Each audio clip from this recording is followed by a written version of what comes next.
Hello students, this video is about average power associated with resistance. Means अगर हमारे पास एक AC circuit है और उस AC सर्किट के अंदर रेजिस्टेंस कनेक्टेड है विद एन AC सोर्स, तो उसके लिए जो एवरेज पावर का फॉर्मूला होगा, कितनी पावर होगी, वो हमें इस टॉपिक के अंदर कैलकुलेट करना है. So you know that AC source के लिए जो हमारे पास इंस्टेंटेनियस वैल्यू ऑफ EMF जो होती है that is E naught sine omega t, where E is the instantaneous value of EMF in AC. E naught is the peak value, omega is the angular velocity and omega t is the phase angle. And जब भी current एक resistance के through pass out होता है AC circuit में, उसके लिए आपके पास जो instantaneous value of current I थी, I is equals to I not sine omega t. आपको याद होगा जब हमने एक AC सोर्स के अक्रॉस रेजिस्टेंस को कनेक्ट किया, उसके लिए करंट की वैल्यू I is equals to I not sine omega t. Means omega t same phase था. लेकिन जब हमने कैपेसिटर को कनेक्ट किया था तो उस केस में करंट की वैल्यू π/2 फेज एंगल से इंक्रीज हो रही थी, और जब हमने इंडक्टर को कनेक्ट किया तो उस केस में करंट की वैल्यू π/2 एंगल से लैग कर रही थी. बट हम बात कर रहे हैं रेजिस्टेंस की, तो दोनों ही EMF और current both are in same phase. But we have to calculate the value of power, instantaneous power. So power का फॉर्मूला होता है that is P is equals to VI. You know that where V is the potential, और इस case में हम V को क्या लेके चल रहे हैं, EMF is a maximum potential. So power का जो फॉर्मूला हो गया हमारे पास दैट इज EI.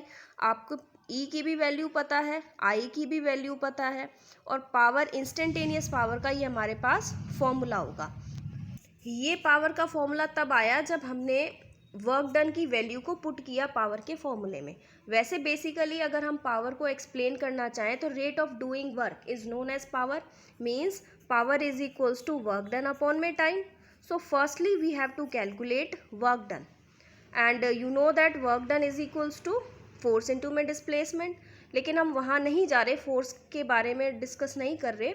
सो हम लेट कंसीडर करते हैं कि instantaneous power remains constant for small at time, and then amount of work done in maintaining current through R for small dt time.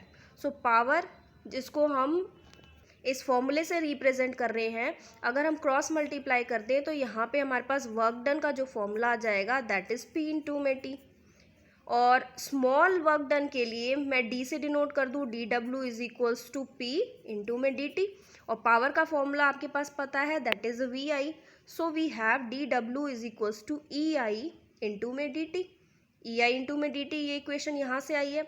And total amount of work done को find out करने के लिए हम इस D और D को cancel out करने के लिए हम क्या करते हैं, ऐसी इक्वेशन का integration. So if we integrate this equation between the limits 0 to t, and when we integrate this equation, left hand side becomes W is equals to 0 to t EI into में dt. So using first and second means आपके पास E का भी formula है that is E naught sine omega T, current का भी formula है that is I not sine omega T. दोनों के फॉर्मूले आप इसमें पुट कर दोगे तो आपके पास इक्वेशन आ जाएगी W is equals to E not I not 0 to t sine omega T into में साइन ओमेगा टी इंटू में dt.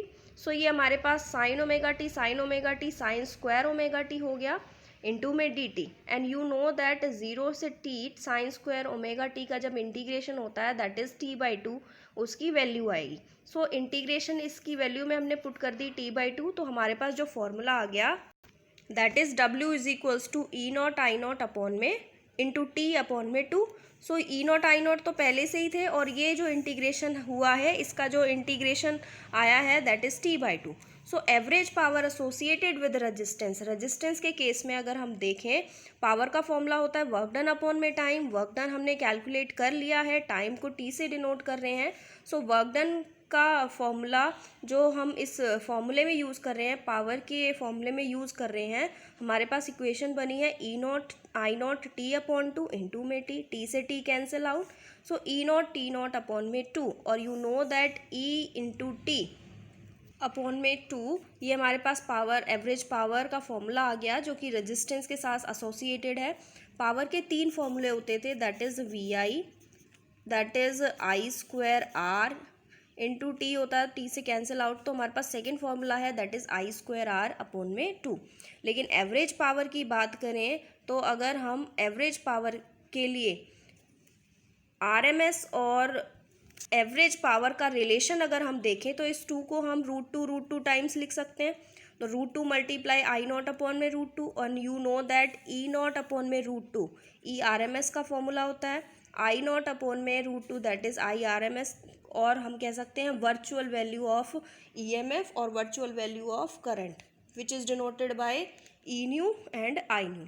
So average power associated with resistance is E naught I naught upon 2 or E nu I nu or E nu square upon में R, where I nu is equals to E nu upon में R। तो इसकी value को जब मैं इसमें put करूँगी तो आपके पास फॉर्मूला आ जाएगा E nu square upon में R। So this is the power associated with resistance over complete cycle of AC, and by using this हम न्यूमेरिकल्स को सॉल्व कर सकते हैं। न्यूमेरिकल्स में एवरेज पावर की वैल्यूज़ को फाइंड आउट कर सकते हैं। तो ये तो थी एवरेज पावर की वैल्यूज़, एवरेज पावर का formula in case of resistance. लेकिन अगर आपके पास एक AC सर्किट के अंदर कैपेसिटर कनेक्टेड है एक AC सोर्स के साथ, उस केस में आपके पास एवरेज पावर कितनी होगी? So you know that EMF की value E is equals to E naught sine omega T. और जब हमने पहले एक डेरिवेशन किया था कि कैपेसिटर जब कनेक्टेड होता है एक AC सोर्स के साथ, तो जो इंस्टेंटेनियस वैल्यू है करंट की वो लीड करती है EMF से by phase angle pi by 2। So उसके लिए जो इक्वेशन आई that is I is equals to I not sine omega T plus pi by 2। और जब भी साइन 90 प्लस थीटा होता है, मतलब ओड मल्टीपल के साथ थीटा होता है, तो साइन की वैल्यू कॉस में चेंज हो जाती है। तो हमारे पास जो करंट की इंस्टेंटेनियस वैल्यू आएगी that is I naught cos omega T. Cos omega T कहाँ से आया? यू नो ना कि pi by 2 odd multiple plus omega T. अगर यहाँ पे sine pi plus omega T होता तो साइन साइन में ही रहता, साइन ओमेगा टी, लेकिन sine pi by 2 plus omega T है तो साइन किस में चेंज हो जाएगा? कॉस ओमेगा टी में। Now again doing the same process, you know that power is equals to E I. E और आई दोनों की वैल्यू आपको पता है that is E not sine omega T, I की वैल्यू भी आपको पता है that is I not sine omega T plus pi by 2। और power is equals to work done upon time होता है, तो डी डब्ल्यू की वैल्यू, स्मॉल वर्क डन की जो वैल्यू आएगी that is P into D T, और P की वैल्यू आपको पता है पावर की that is E I into में डी टी। जब आप इन दोनों वैल्यूज़ को इस इक्वेशन में पुट करोगे तो आपके पास इक्वेशन हो जाएगी D W is equals to E naught I not sine omega T cos omega T into में डी टी। और इस डी को हटाने के लिए आप दोनों साइड इस इक्वेशन को क्या कर दोगे? इंटीग्रेट। और जब आप इंटीग्रेट करोगे तो आपके पास इस तरह की इक्वेशन आएगी W is equals to E naught I naught integration between the limit 0 to t। 0 to t क्यों लिया है? क्योंकि कंप्लीट साइकिल किसी भी AC की 0 से t टाइम में ही होती है। अगर t बाई 2 लेते तो वो हाफ टाइम होता, हाफ कंप्लीट साइकिल होती। और हमारे पास आ गई यहाँ से equation sign omega T cos omega T into में डी टी। नाउ इस इक्वेशन को हम, इस इक्वेशन के अंदर हम 2 से मल्टीप्लाई कर देंगे और 2 से डिवाइड कर देंगे। क्यों? क्योंकि 2 sine omega T cos omega T, ये एक फॉर्मूला होता है साइन 2 ओमेगा टी का। Sine 2 theta is equals to 2 sine theta into cos theta. इस तरीके से लिख सकते हैं हम इस इक्वेशन को।